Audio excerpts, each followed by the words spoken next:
BSc part third के physical chemistry के chapter chemical kinetic में आज हम फर्स्ट ऑर्डर रिएक्शन अर्थात प्रथम कोटि की अभिक्रिया का अध्ययन करेंगे। प्रथम कोटि की अभिक्रिया हम किसे कहते हैं? प्रथम कोटि की अभिक्रिया का वेग केवल एक क्रियाकारक की सांद्रता के प्रथम घात के समानुपाती होता है।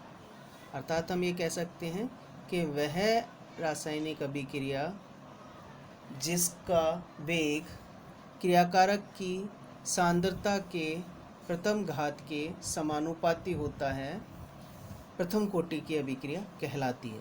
ऐसी अभिक्रिया में यदि कोई दूसरा क्रियाकारक भी उपस्थित हो तो उसकी सांद्रता पर अभिक्रिया का वेग निर्भर नहीं करता है, केवल एक ही क्रियाकारक की सांद्रता पर अभिक्रिया का वेग निर्भर करता है। प्रथम कोटि की अभिक्रिया के लिए हम एक इक्वेशन देखें।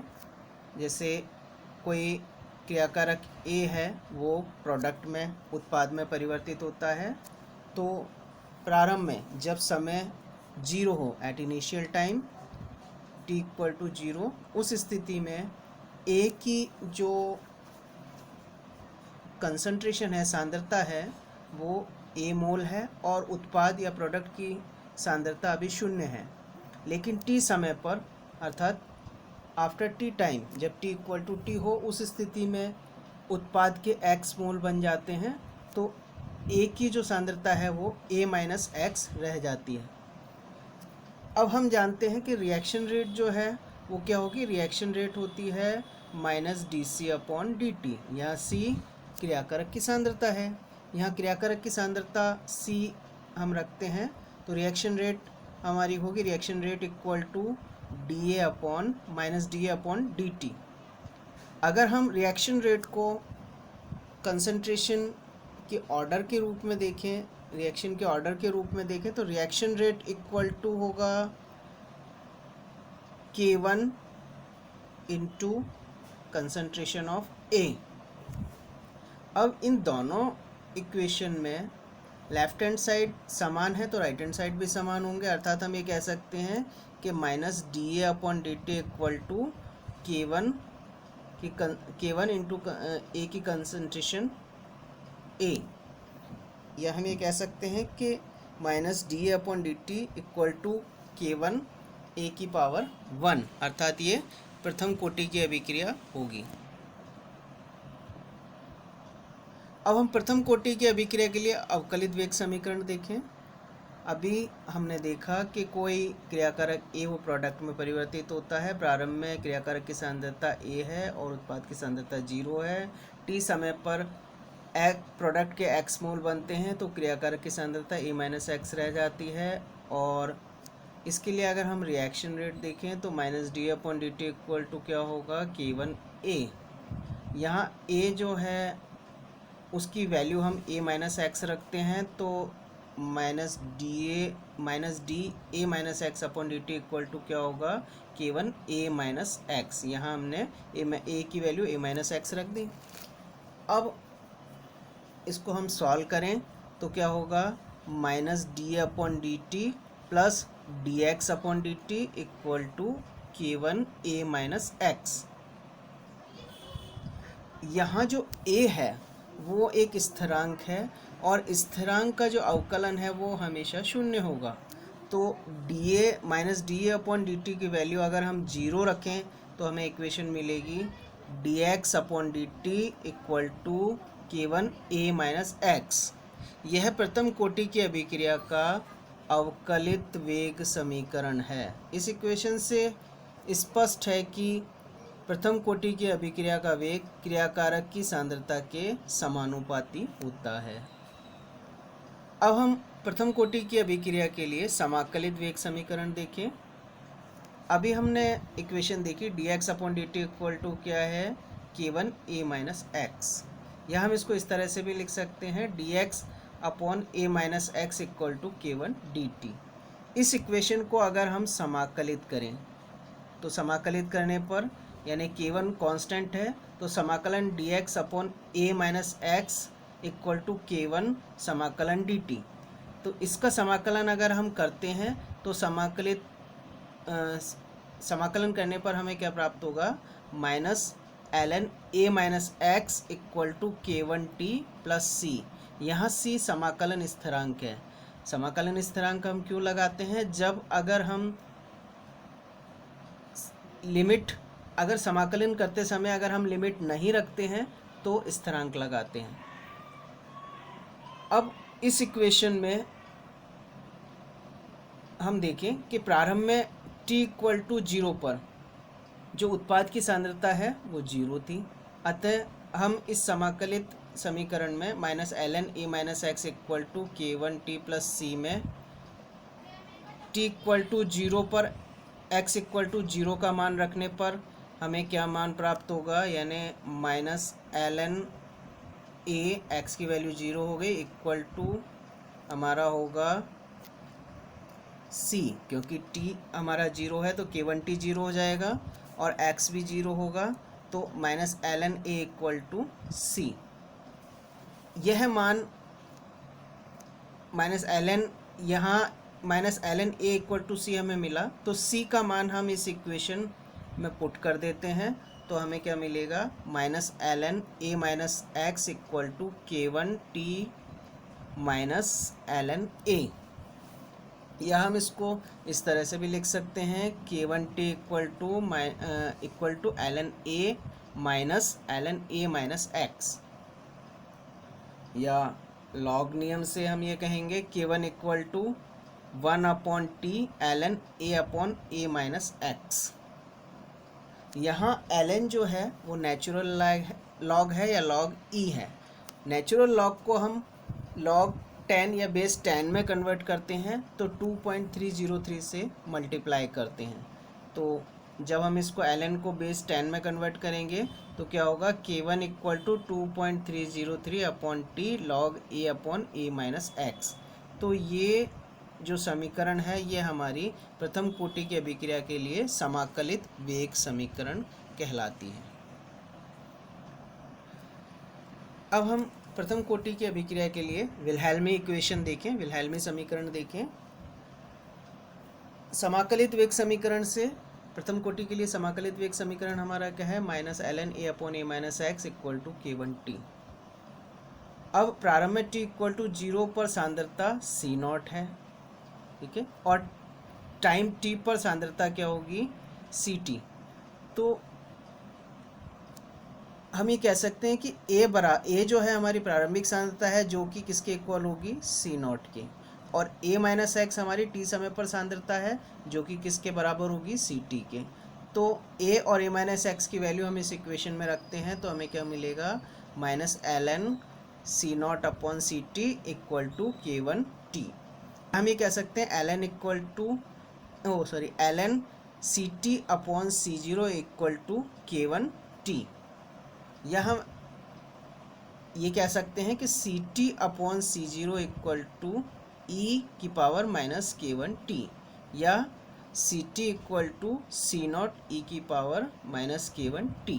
ये हमारी विल्हेल्मी समीकरण है फर्स्ट ऑर्डर रिएक्शन के लिए।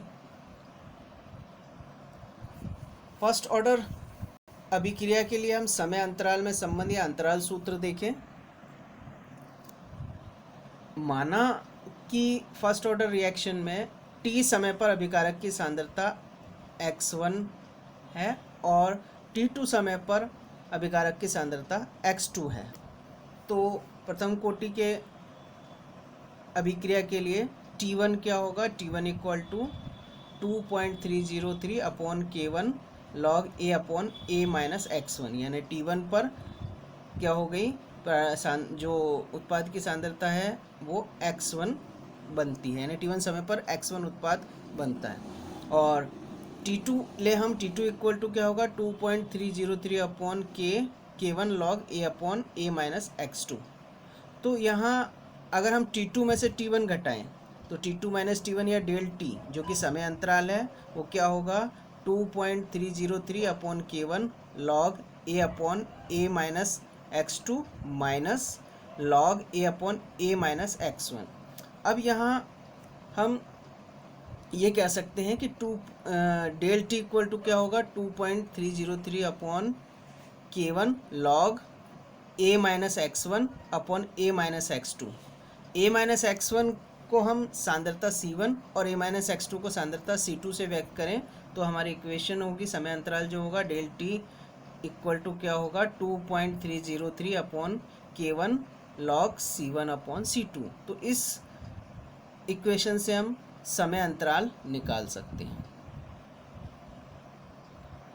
अब हम प्रथम कोटि की अभिक्रिया के कैरेक्टरिस्टिक्स देखें, लक्षण देखें। सबसे पहले प्रथम कोटि की अभिक्रिया के लिए जो हमारा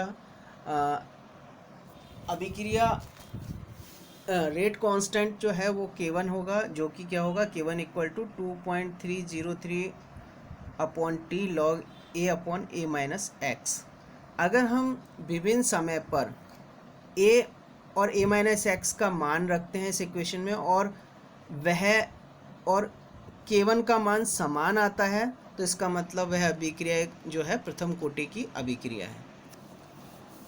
प्रथम कोटि की अभिक्रिया के लिए K1 का मान a upon a minus x अनुपात पर निर्भर करता है। प्रथम कोटि की अभिक्रिया के लिए जो K1 है उसकी विमा T इन्वर्स होगी, या हम इसकी इकाई निकालें तो K1 की इकाई हमारी क्या होगी, सेकंड इन्वर्स। अर्थात हम ये कह सकते हैं कि K1 का मान सांद्रता पर निर्भर नहीं करता है।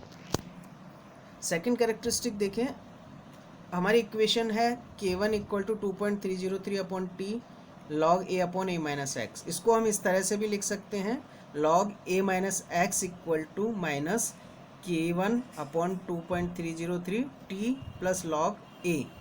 ये हमारी सरल रेखा समीकरण y equal to mx plus c के समान है। तो यहाँ अगर हम लॉग a माइनस एक्स और t के बीच ग्राफ प्लॉट करते हैं तो वो ग्राफ इस तरह से आता है। तो इस ग्राफ का जो स्लोप होगा वो नेगेटिव होगा। अर्थात ये हम कह सकते हैं कि जो सांद्रता है वो समय के साथ घटेगी और जो स्लोप होगा वो किसके बराबर होगा, माइनस K1 अपॉन 2.303 से के बराबर। अर्थात हम स्लोप की सहायता से रेट कांस्टेंट K1 निकाल सकते हैं। इस ग्राफ से जो हमें इंटरसेप्ट प्राप्त होगा, जो अंत्यखंड होगा वो किसके बराबर होगा, लॉग a के बराबर।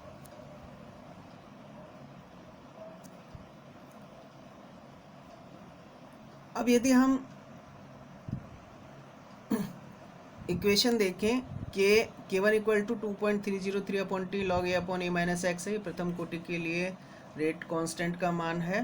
तो इस इक्वेशन को हम इस तरह से भी लिख सकते हैं, log a upon a minus x equal to K1 upon 2.303 dot T.